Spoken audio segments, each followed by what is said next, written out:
stuck with Casey. Casey mentioned on Facebook. The diatessaron of, who wrote it?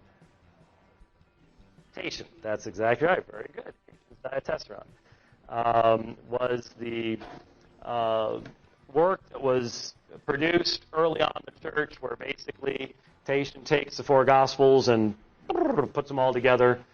Not to where it's four times larger than any one gospel. He leaves out a lot of portions, so like the genealogies are gone and stuff like that. But puts together a synthesized version of the gospel. The issues that we're going to encounter is that the standard that we use of deciding what the Gospels are is going to influence how we end up understanding, especially when we get to issues like, for example, the death of Judas. In just a couple pages. The death of Judas is only for us in one Gospel, Matthew chapter 27, verses 3 through 10. But it is narrated elsewhere. Where? The book of Acts. And it is one of the standard, the standard arguments, some of the standard arguments that can be thrown out there all the time. Peter's denials, how many times and where. How did Judas die? What was written on the cross? What is the exact order of Jesus' appearances before whom? Pilate, Herod, Sanhedrin, etc. What's the exact order? So on and so forth. And then, of course, issues relating to the resurrection. What time of day is it? How many angels are there? What's the order of people who come to the tomb? What's the order of Jesus' appearances? Big question about where Jesus meets the disciples, Jerusalem, Galilee.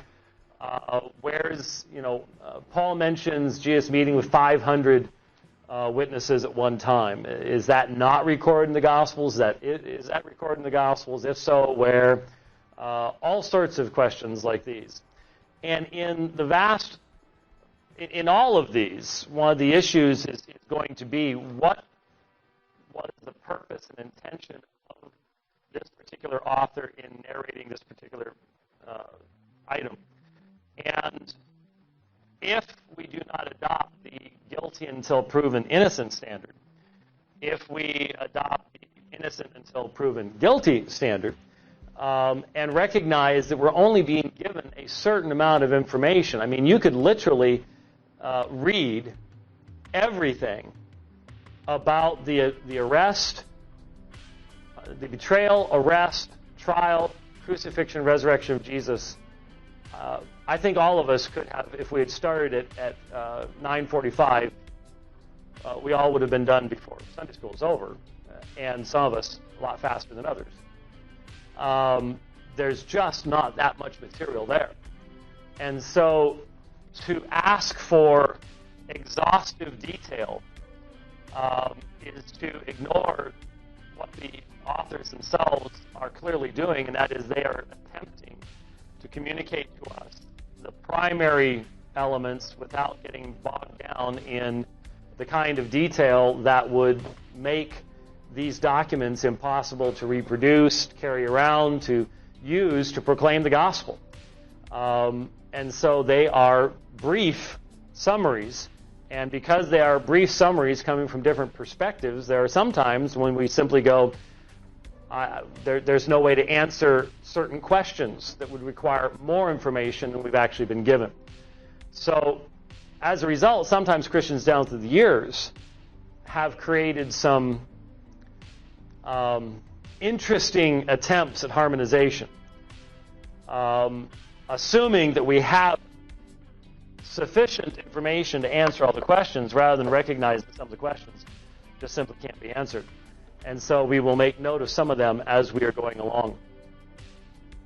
Now, just briefly, I don't want to skip over the heart of the material, primarily so as to note the questions that have to be answered. But it is interesting that Jesus in Matthew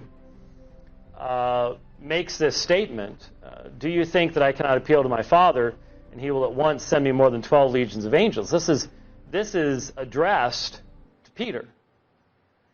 And once again, it is an echo of something we heard before. So you're in the garden, Peter's just about started a fight, and Jesus says to Peter, do you think that I cannot appeal to my Father, and he at once give me more than 12 legions of angels? So what's the point there? The point is, Peter, you and your sword are not necessary here. If this was not the Father's will for me, then the Father is in a plenty good position to take care of issues. This rabble, this crowd of people with swords and clubs, these aren't even Roman soldiers.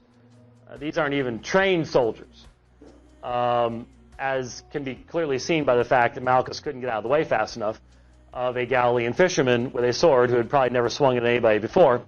And so Peter, if the Father wanted to deliver me from this situation, believe me, remember, one angel took out 180,000 Assyrians. A legion of angels would wipe out the entire planet. So you're missing the point, Peter. And it's an echo of something we've heard before. What do you think I'm referring to? Oh, he asked us a question. Normally he just talks all hour. We don't have to worry about it. Satan in the wilderness. Yeah, but what about Peter? Peter wasn't in the wilderness. Okay, Peter. Where else does Peter get slapped around a bit by Jesus?